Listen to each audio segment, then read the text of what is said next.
So, wir haben jetzt hier die neuen iPhone-Modelle, das iPhone 6 Plus, das iPhone 6 und zum Vergleich das bisherige iPhone 5S. Man sieht schon gleich auf Anhieb, dass das iPhone 6 Plus deutlich dünner ist als das iPhone 5S. Wobei natürlich dieser Effekt dadurch noch verstärkt wird, dass die Kanten abgerundet sind. Hier sieht man das neue Gehäusedesign, was im Vorfeld schon durchs Internet geisterte, mit den außen angebrachten Antennen. Das iPhone 6 Plus ist für iPhone-Besitzer zunächst ungewohnt groß.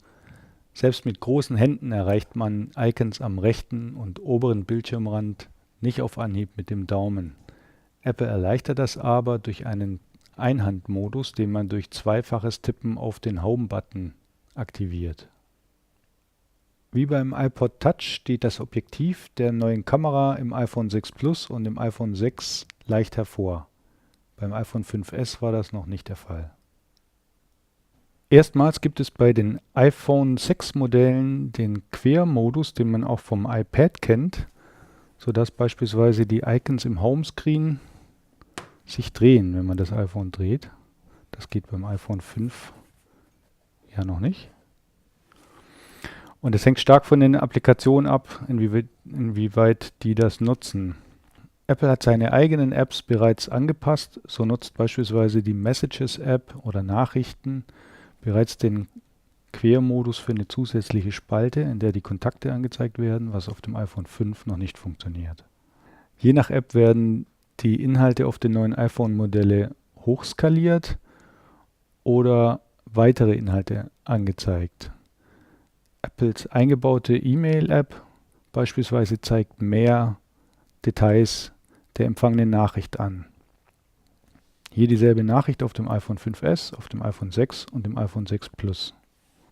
Apples Karten-App hingegen zeigt auf den unterschiedlichen Geräten den gleichen Ausschnitt, aber vergrößert. Während das iPhone 5S 1136 x 640 Pixel anzeigt, löst das iPhone 6 1334 x 750 Pixel auf. Beim iPhone 6 Plus ist es Full HD Qualität in 1920 x 1080 Pixel. Noch nicht von ihren Entwicklern angepasste Apps zeigen auf dem iPhone 6 und iPhone 6 Plus zum Teil einfach nur hochskalierte Inhalte statt mehr Inhalten an, zum Beispiel die Facebook-App. Apple hat seine eigenen Apps natürlich bereits angepasst. So zeigt Safari auf dem iPhone 6 deutlich mehr Inhalte als das iPhone 5S an und noch mehr kriegt man auf dem iPhone 6 Plus zu sehen. Apple sagt, das iPhone 6 Plus ist 25% schneller als das iPhone 5S. Das merkt man zum Beispiel bei der Ladezeit von Apps.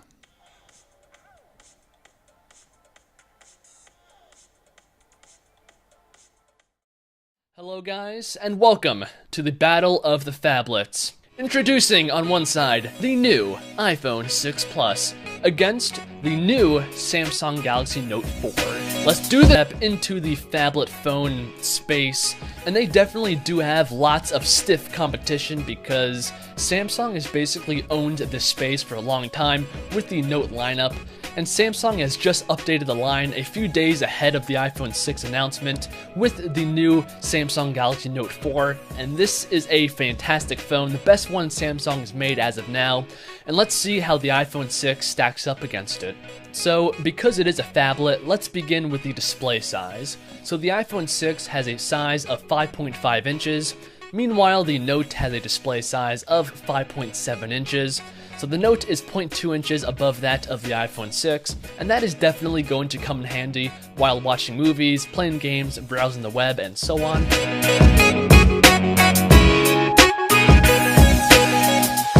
But now let's move on to the resolution of these phones.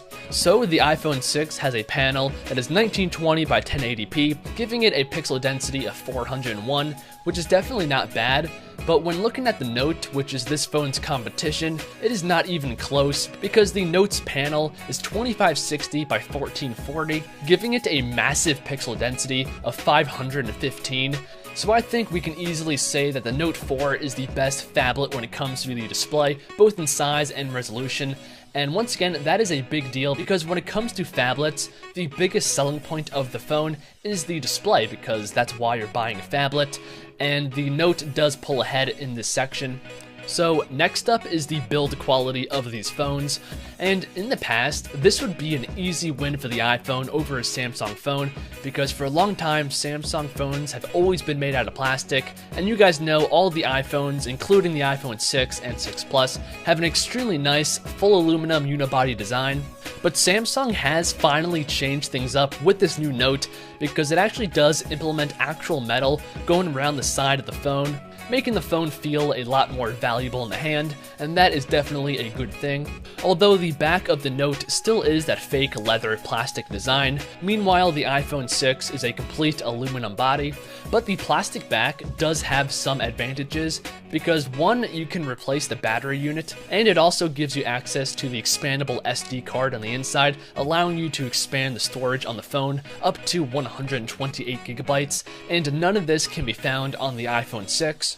So when it comes to the build quality, I'm going to have to say that this is a tie, because yes, the iPhone 6 does have the full aluminum body, but the Note does implement metal on the sides, and it does give you full access to the inside of the phone, allowing you, like I said, to take out the battery, expand the storage on the phone, and so on.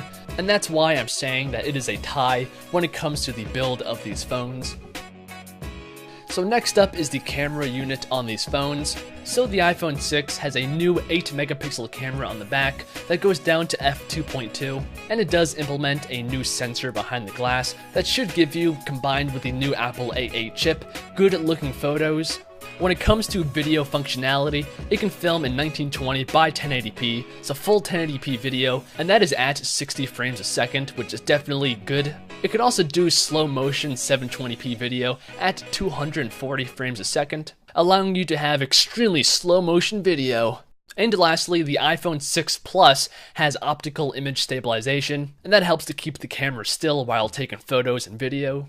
And it also has a 1.2 megapixel selfie taking machine. Now moving back to the Note, this is equipped with a Sony-made 16 megapixel lens, which is going to give you fantastic high resolution photos and videos. And speaking of video, this is where the Note really pulls ahead of the iPhone 6 Plus, because it can film in full 4K resolution, and this means that it can film in 2160p in comparison to the iPhone 6 Plus that can only do 1080p. And it does film this in 30 frames a second, but it can also do 1080p video at 60 frames a second.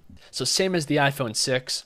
And just like the iPhone 6 Plus, this does have optical image stabilization built into the phone to keep the camera still while taking photos and videos. And it also has a 3.7 megapixel selfie taking machine up front with a wide angle lens. So to conclude this section, I think it's obvious that the Note does have a clear advantage. Now moving on to the brains of the phone, the iPhone 6 Plus has the new Apple A8 chip on the inside, which is a 64-bit chip, which is supposed to be about twice as fast as the iPhone 5S. Meanwhile, the Note has the newest Snapdragon 805 CPU, clocked in at 2.7 GHz, and is a quad-core CPU. And it also has 3 GB of RAM, backing that up.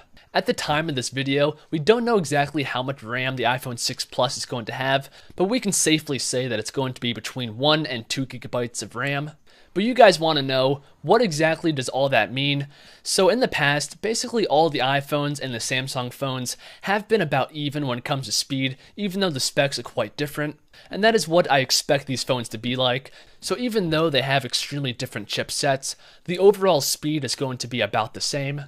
Now, the last thing that I want to talk about is the battery capacity on these phones, because all of the things I just talked about is completely useless if your phone is dead.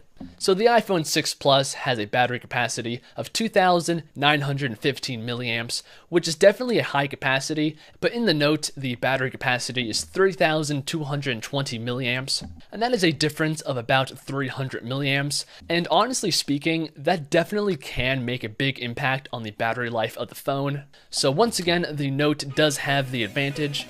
So let me know what you guys think down below in the comments. Also, like the video if you guys enjoyed, and subscribe to the channel. I do realize that I skipped over some small specs, like NFC for example. Both of these phones have NFC and can do mobile payments. The Note uses Google Wallet, and the iPhone uses Apple Pay. But I'm done, so I'll see you fine people in the next one. Peace out, guys.